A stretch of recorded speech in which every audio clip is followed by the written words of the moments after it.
nous sommes déjà le dernier dimanche de l'année et normalement, au dernier dimanche de l'année, nous allons nous permettre de rêver en couleur.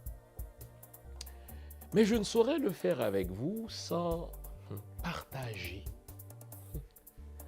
justement avec vous ma déception de cette semaine. En relisant les termes de l'accord soi-disant entre Ariel Henry et Mirland Maniga, une anecdote m'est revenue à l'esprit. Vous vous souvenez quand vous étiez en fin d'études secondaires, on vous parlait d'un certain philosophe grec qui a vécu du 5e au 4e siècle, du nom de Diogène de Sinope. Vous vous souvenez de lui? Ce philosophe se promenait avec une torche allumée en plein midi et il brandissait sa torche au visage des gens. Face à son comportement pour le moins bizarre, on lui demandait « Mais Diogène, que faites-vous » Et lui répondait « Je cherche un homme vrai ». Lorsque j'ai lu cet accord entre Mirland Maniga et Ariel Henry, je me suis mis dans la peau de Diogène et je l'ai enfin compris. Je me vois en train de me promener en plein midi dans la classe politique traditionnelle haïtienne avec une torche allumée. Je la brandis, cette torche-là, au visage de nos politiciennes et de nos politiciens. Et quand on me demande, mais Jean, que fais-tu? Je réponds, je cherche un homme.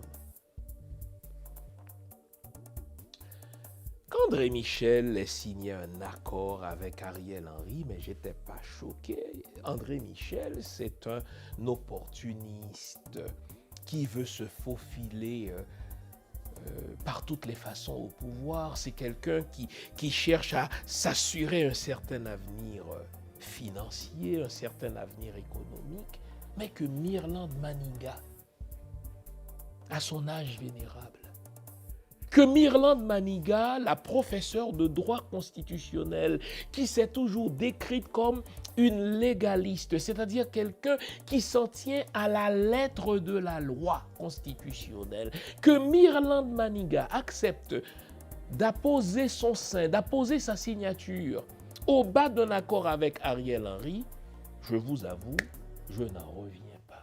Pas Mirland Maniga, mon Dieu, Mirland Maniga qui légitime le pouvoir d'Ariel Henry pour au moins 14 autres mois, à condition qu'on lui aménage un poste fait sur mesure pour elle, présidente du Haut Conseil de transition. Bon Dieu, Mirland Maniga, à votre âge vénérable, oubliez-vous déjà, Mirland Maniga, qu'il y a seulement 12 ans, en 2010, à la veille de la promulgation des résultats de la nomination par la communauté des nations malveillantes de Michel Martelly, les représentants de la communauté des nations malveillantes avec les Edmond Mulet de ce monde sont venus en votre résidence particulière, en votre résidence personnelle, en votre résidence, n'est-ce pas, particulière pour vous ridiculiser. Tandis qu'ils étaient à quelques heures seulement de la promulgation des résultats de la nomination de Michel Martelly, ils ont tenté de vous faire croire jusqu'à la dernière minute que c'est vous qui alliez être la présidente d'Haïti. Ils vous ont demandé si vous alliez rester à votre adresse. Ils vous ont demandé si vous alliez garder votre maison comme maison officielle.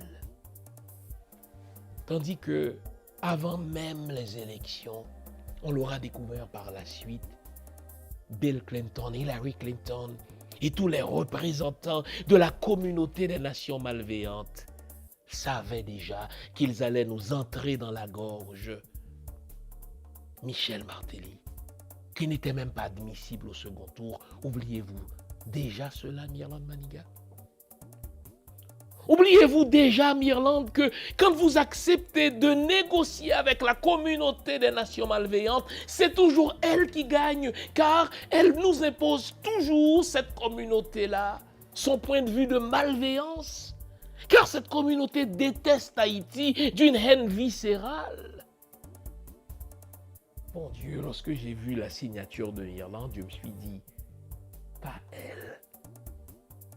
Madame Maniga, n'êtes-vous pas plus près du tombeau que du berceau? Normalement, à cet âge-là, on pense à l'héritage qu'on veut léguer à la postérité. On pense à l'héritage qu'on veut léguer aux générations futures. Voulez-vous qu'on retienne de vous, Madame Mirlande Maniga, que vous avez accepté de légitimer un pouvoir inconstitutionnel, un pouvoir illégal, parce qu'on vous a taillé un petit poste sur mesure? Madame Maniga, bon Dieu, ne me dites pas que vous aussi, vous êtes motivé par le primum vivere, ce que l'autre appelle la théorie de l'indigence.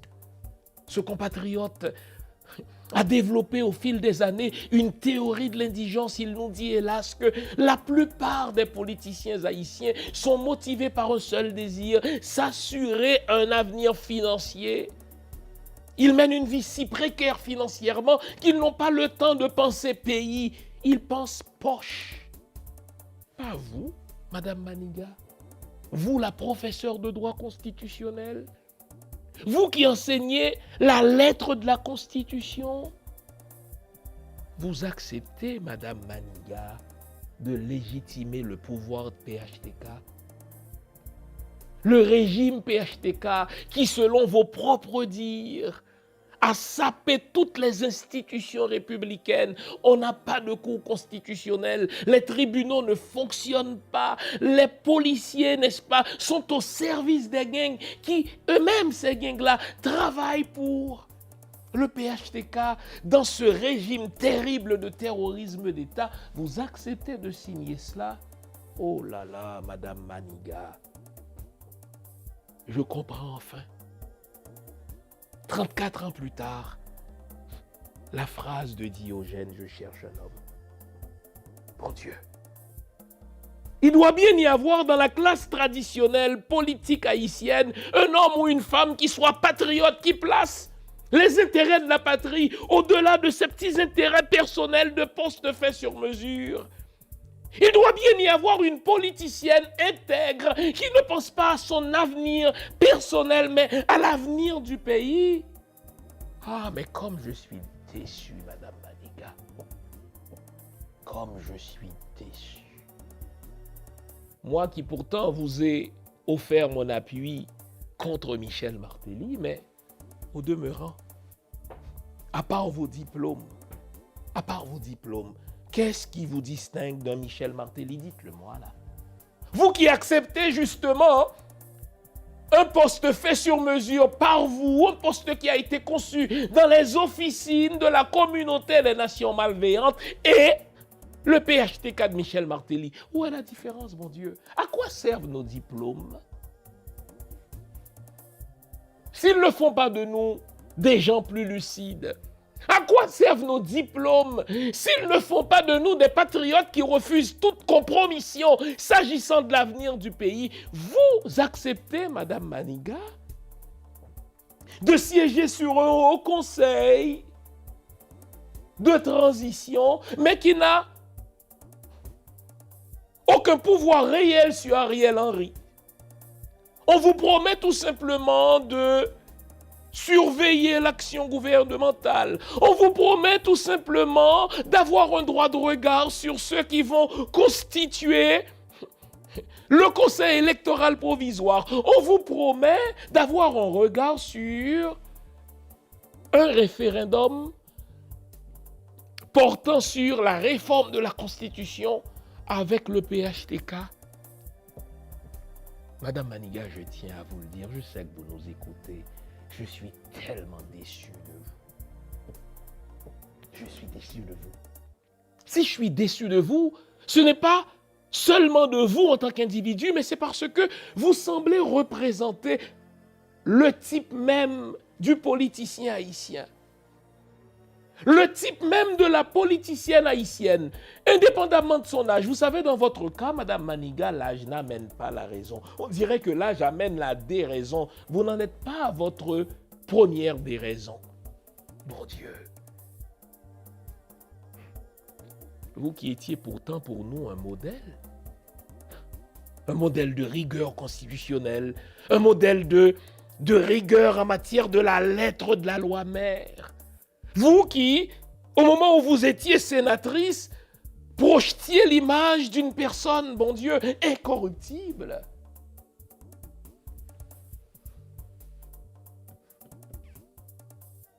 Bon Dieu, j'ai l'impression que votre vraie nature se révèle enfin. Êtes-vous à ce point prête à toute compromission pourvu qu'on vous donne le pouvoir sur un plateau d'argent? Présidente d'un haut conseil de transition, s'agit-il d'une véritable transition, Madame Maniga? Quelles sont les réformes que vous allez effectuer, vous qui allez garder Ariel Henry pendant 14 mois, mais qui ne promettez justement aucune réforme institutionnelle? Il n'y a pas de cour de cassation, les tribunaux ne fonctionnent pas.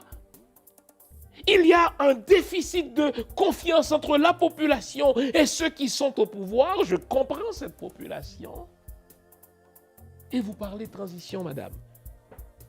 Une transition sans procès sur l'affaire Petro-Caribé. Donc, vous allez légitimer l'impunité du PHTK. Une transition sans une commission vérité et justice sur l'assassinat de votre ancien collègue, le bâtonnier Montferrier d'Orval. Bon Dieu, vous êtes en train de cracher sur le cadavre de ces gens-là. Transition de 14 mois sans procès Petro-Caribé, sans commission vérité et justice sur l'assassinat du président Jovenel. Mais bon Dieu, qu'est-ce qui changera au terme de 14 mois, sinon qu'entre-temps, vous aurez accumulé un certain pécule, vous assurant ainsi un avenir financier? Quelqu'un m'avait pourtant mis en garde, je ne l'ai pas écouté. Il m'avait dit, Jean, pas écouter politicien haïtien, pas quoi dans pièce politicien haïtien, yo toutes ces affaires du rac-poids à régler. Même ceux qu'on croit avoir réglé ce problème de primum vivere, le riz et le poids, eh bien, ils continuent de se battre, cette fois-ci pour sauce à ressort, pour cale sous du riz. Ah bon Dieu, que vous êtes décevante, Madame Myrlande Maniga. Ne cherchez-vous pas, vous aussi, compatriotes haïtiens, un homme? Ne cherchez-vous pas, vous aussi, compatriotes haïtiennes, une femme qui soit patriote, qui soit intègre, qui soit compétente et qui désire jeter les bases véritables d'une Haïti nouvelle, qui désire jeter les bases véritables d'une nation nouvelle. Malheureusement, Myrlande Maniga aura fait la démonstration qu'on ne peut pas faire du neuf avec du vieux. Qu'ils aient été sénateurs, qu'elles aient été sénatrices, ou maire ou mairesse, peu importe le titre, dès qu'on a goûté au pouvoir en Haïti, on semble bien. Je ne veux pas mettre tout le monde dans le même panier, mais il me semble que la majorité de ceux qui ont déjà goûté au pouvoir en Haïti sont motivés par un seul désir, se maintenir au pouvoir pour s'assurer un avenir économique, un avenir financier. Au diable le pays, exit les principes, bon Dieu. Les amis, nous allons continuer à rêver malgré la déception. Malgré la déception que nous inflige la classe traditionnelle haïtienne, nous allons continuer à rêver en couleur, car je n'arrive pas à me persuader que sur les 12 ou 14 millions d'Haïtiens, il n'y en ait pas un faible reste qui soit patriote, qui soit compétent, qui soit intègre et qui soit prêt à tous les sacrifices pour une Haïti nouvelle. Rêvons.